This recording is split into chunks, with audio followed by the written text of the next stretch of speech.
Every year లాగానే ఈసారి కూడా మేము ఖైరతాబాద్ గణేషని చూడడానికి వెళ్ళిపోయాం. ఏమంటే ఈసారి చేంజ్ ఏమంటే కట్టేటప్పుడే ఎలా ఉంటుందో చూద్దామని వెళ్ళాం. మేము వెళ్ళినప్పుడైతే పెయింటింగ్ వర్క్ జరుగుతూ ఉంది, ఇంకా లాస్ట్లో టచ్అప్స్ ఉన్నాయి.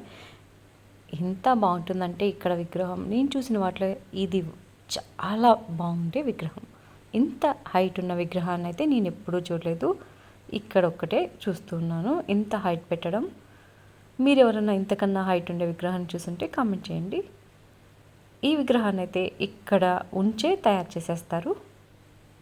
మామూలుగా పెద్ద విగ్రహాలు కూడా కొన్ని అయితే బయట నుంచి తయారు చేసుకొని తెచ్చి మండపంలో పెడతారు కదా, అలా కాకుండా ఈ విగ్రహాన్ని అయితే ఇక్కడే తయారు చేసేస్తారు. హయగ్రీవ స్వామికి టచ్అప్స్ ఇస్తున్నారు. ఇంకా పైన గణేష్ దగ్గర కూడా కంకణము వాటికి కొన్ని టచ్అప్స్ ఉన్నాయి. మేము వెళ్ళినప్పుడైతే ఇంకా ఐ వర్క్ కూడా జరగలేదు. పాదాల పెయింటింగ్ ఉంది, వైట్ వేశారు, ఇంకా కలర్ వేయాలి. వీళ్ళకైతే భలే ఉంది కదా ముద్దుగా. ఇక్కడైతే అమ్మవారి ఫింగర్ కూడా కొంచెం విరిగినట్టుంది, దాన్ని కూడా మళ్ళీ రిపేర్ చేస్తున్నారు. ఈసారి వాసవి అమ్మవారిని పెట్టారు. ఒక సైడ్ ఏమంటే స్వామికి కుడివైపు వాసవి అమ్మవారు ఉంటారు, ఎడం వైపునేమో గజ్జలమ్మ.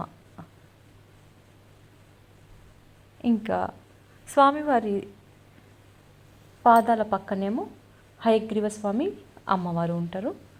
అమ్మవారు ఒళ్ళో కూర్చొని ఉంటుంది స్వామికి. ఎంత నీట్గా వేస్తారో ఏమో వీళ్ళు పెయింటింగ్, ఎంత బాగుంటుందో. చాలా బాగా చేస్తారు పెయింటింగ్ వర్క్ కూడా. మేము వెళ్ళినప్పుడైతే అమ్మవారి శారీకి కూడా పెయింటింగ్ వర్క్ జరుగుతుంది గజ్జలమ్మకి. ఇవన్నీ కొండలు, ఏనుగు కలర్లో కనిపించేవన్నీ కొండల్లాగా.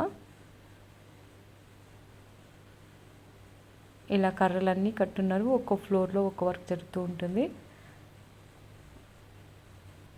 దీనిపైకి వెళ్ళడానికి కూడా పక్క నుంచి స్టెప్స్ ఉంటాయి అన్నమాట. ఆ స్టెప్స్ని బేస్ చేసుకొని వీళ్ళు పైకి వెళ్తుంటారు. చాలామంది వర్కర్స్ ఉన్నారు. లాస్ట్కి వచ్చేసింది కదా, వర్క్ స్పీడ్గా అయిపోవడానికి చాలామంది వర్క్ చేస్తున్నారు. ఎంతమంది వస్తున్నారంటే ఫొటోస్ దిగడానికి చాలామంది వస్తున్నారు. ఇది కంప్లీట్ కార్ కానీ ఎంతోమంది వస్తున్నారు. ఇంకా ఫుల్, ఇంకా వినాయక చవితి పండగ స్టార్ట్ అయిందంటే ఇంకా చాలా జనం వస్తుంటారు. చూడండి పెయింటింగ్ వర్క్ చేస్తున్నారు.